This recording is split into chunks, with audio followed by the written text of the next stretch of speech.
Isaac. I'm the second negative, and I'd like to ask you guys to take a moment to picture your third grade teacher. Now, imagine they are trying to unlock their drawer to grab a pistol to protect their students against an active shooter who's barreling down the hallway with an AR-15. And it's just outside the classroom and they're hurrying just to try to get it.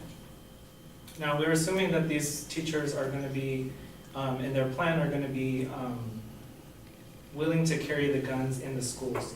And Janice Harvey, who is a teacher at Worcester in Massachusetts, was interviewed for Worcester magazine, and she said, "I will never carry a gun. Let's get that straight. I will never own one, hold one, point one, or lock one in my desk. I'm a teacher, I'm not a cop or a soldier. I busted my back earning the license to teach, not to carry." So the willingness to participate in programs where we would allow teachers to carry weapons, concealed weapons, is not reflected in opinion polls. According to a survey conducted by the School Improvement Network, in the aftermath of the Sandy Hook shooting that included responses from over 10,000 teachers nationwide, only 3 out of 10 said that they would bring a firearm to school if they were allowed to do so, and more than 90% indicated that they already feel safe on campus. And these are statistics that are reflected right after like a mass shooting. So these are when interest in these types of measures are at its peak.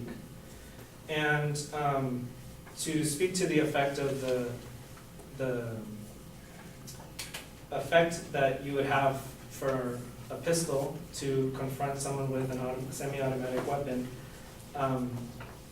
Bob Henke, who is a principal of Mountain Crest High in Utah, where is a state where you can carry concealed weapons, said that in his comment in his conversation with one of the officers at the school, he said that he carries a pistol with him at all times, but he doesn't feel that he can compete with someone or some of those people, like the guy in Newton. So we bought him a safe that is bolted to the ground in his locked office, and he's the only one with the combination. And he now has a high-powered automatic rifle in it. If a police officer is concerned about having a pistol and not being able to compete with some intruders in the school, then I certainly don't feel like I would be prepared to do so. So to speak on some of the weaknesses of the plans that they would be implemented, policymakers need to consider all the intricacies a plan like this would need to be implemented. Melanie Rogers from the American Journal of Public Health stated that funding a program is imperative and quality firearms are expensive. We question how this would be paid for when schools already struggle to find with funding for basic educational resources. Another issue to take into account is the amount of training that would be sufficient to be effective. Melanie Rogers again states, when would teachers undergo firearms qualifications training? And who would be responsible for training them? Unless educators undergo training comparable to that of law enforcement officers, their ability to stop or prevent a mass shooting is questionable. Another issue that we must consider when implementing these measures of concealed carry weapons is that there may be litigation risks associated with teachers being involved in a shooting.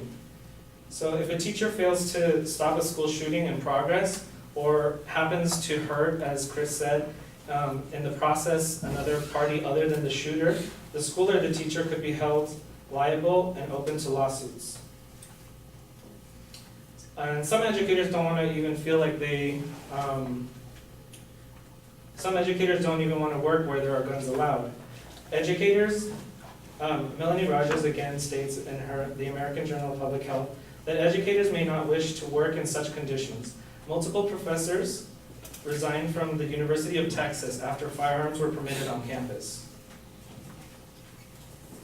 And some of the disadvantages as well with these proposed measures are that there is a potential to foster negative feelings in the classroom environment. Lana Minshew from the High School Journal wrote that there is also a phenomenon termed the weapon effect, which is something that scholars introduce into psychology. That means just being in the presence of a weapon can increase feelings of aggression. Feelings of aggression can emerge in both the teachers and the students by sheer knowledge that the gun is in the classroom. These negative feelings are not conducive to creating safe and secure learning environments intended to foster students' social, emotional, and educational growth. And lastly, the potential for guns in the classrooms to be used against students of color who are seen as a threat. Extensive research has been conducted about teachers' use of implicit bias in the classroom, wherein unconscious attitudes negatively impact their interactions with students of color.